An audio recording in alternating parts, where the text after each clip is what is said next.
Mă duc prin orașul nou. De data asta vizitez orașul nou. Mai mă duc în orașul vechi.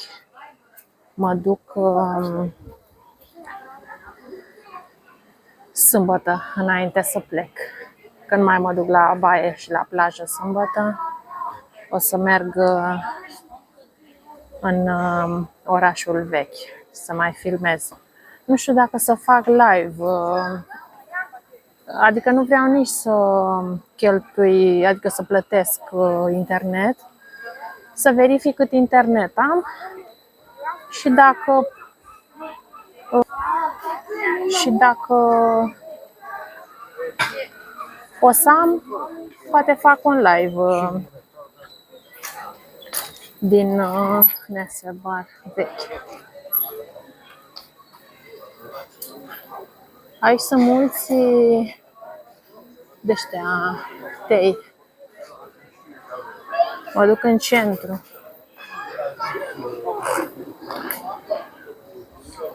E foarte animat orășelul. Magazine. Adică oamenii trăiesc aici. Sunt eu, cum ar fi Constanța sau Angalia, de unde e domnul Dumitru Ștefanache. Aici fac clătite.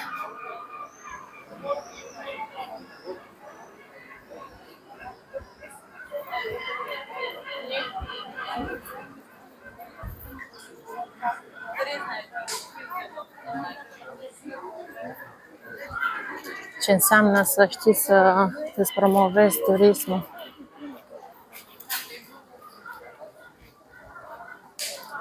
Seara e, cum îi zice, e pietonal.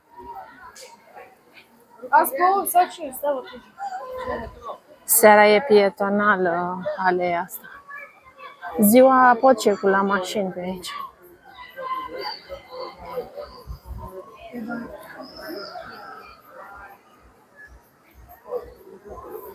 Ce-o fi cu copiii aia pe acolo?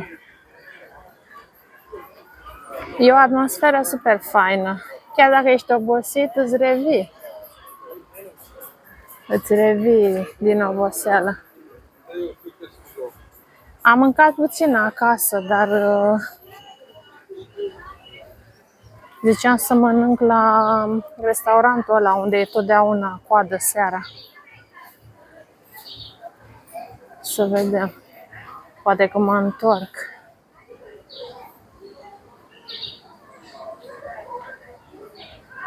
Ce viață! Când eram și eu copil. Mai vreau să mai fiu copil.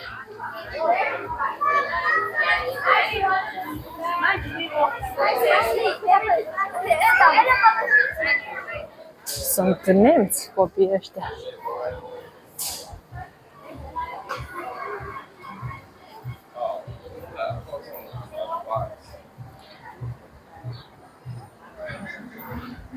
Ce clădiri faine.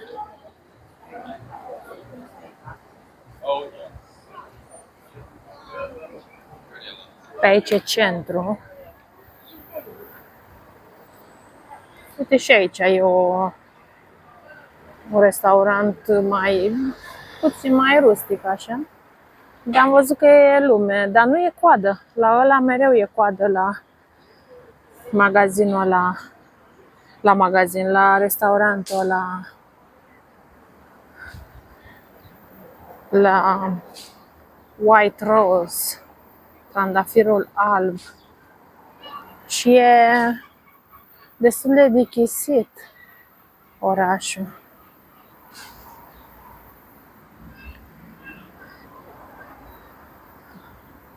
Aici sunt clădiri mai noi.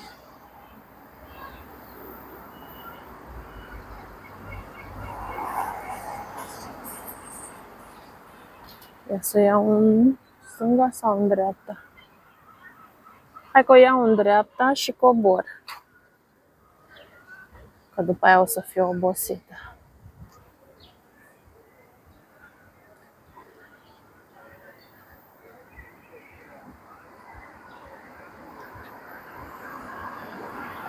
Asta e un fel de live. Live vlog.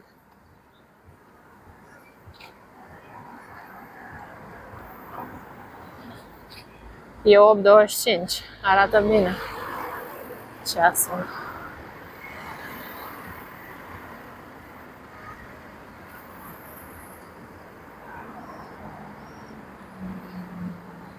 Ia uite și acolo sus e fain. Restaurant. Pontos.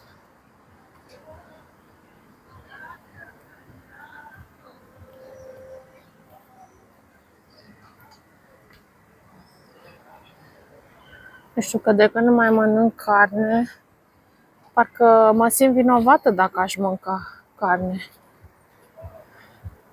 Mă simt vinovată pentru suferința animalelor.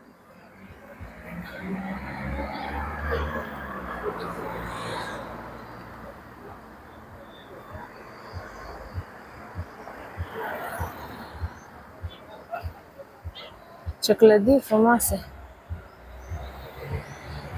Una și una. Aici nu fi oameni săraci.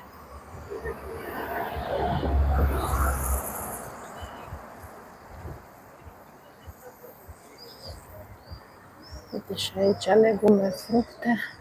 Trebuie să-mi cumpăr o pâine, că mi s-a terminat pâinea pe care am luat-o când am ajuns.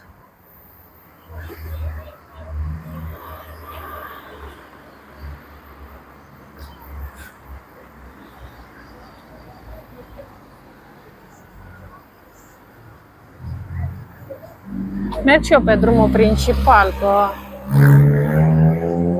dacă o iau printre străduțe, e destul de mare orașul. Ia uite. Tourist information. Uite și asta e fain.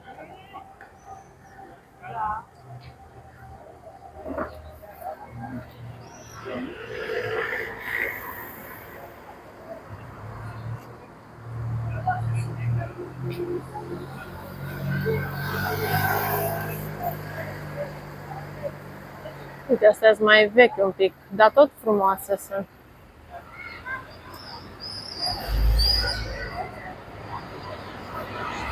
Ce dichisite sunt.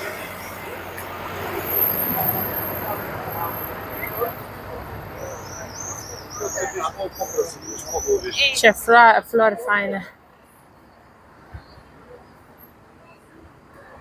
Lili, drogherie.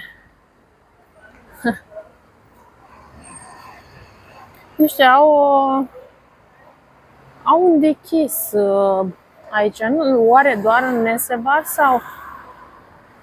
Cred că doar în Nesevar, uite. Ia uite ce flori frumoase.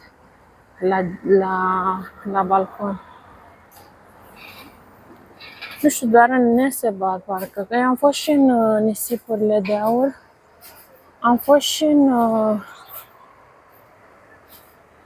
cum îi spune?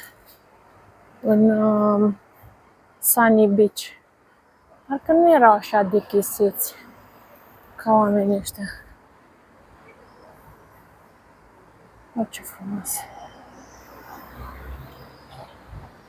Wow, și pe acolo ia. Să traversez un pic, că am văzut ceva interesant.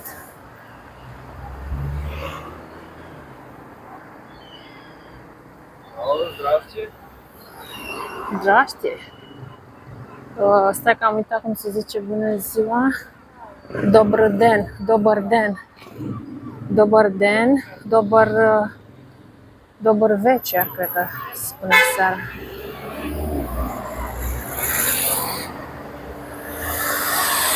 Uite, apune soarele. Dobar den.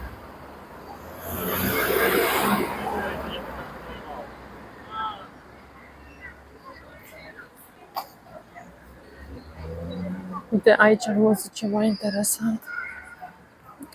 Shops ca salad.